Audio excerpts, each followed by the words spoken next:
In this video, we are going to see how we can age restrict a particular video on the YouTube Studio.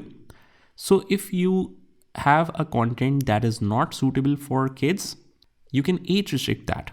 First of all, just head over to the YouTube Studio and just click on the content and find that particular video that you want to age restrict. Click on that, open this up,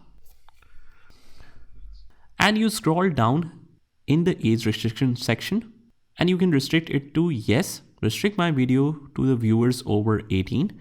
After that, you hit save, and that is pretty much all you have to do. Alternatively, you can also set it for kids if it is made for kids, so that it will be visible in the special application of YouTube Kids. But you have both choices. Kids is a separate section and the age restriction for adult audience is a separate option. I hope you found this video helpful, and if you did, hit the like button and subscribe to our channel, and I will see you in the next one.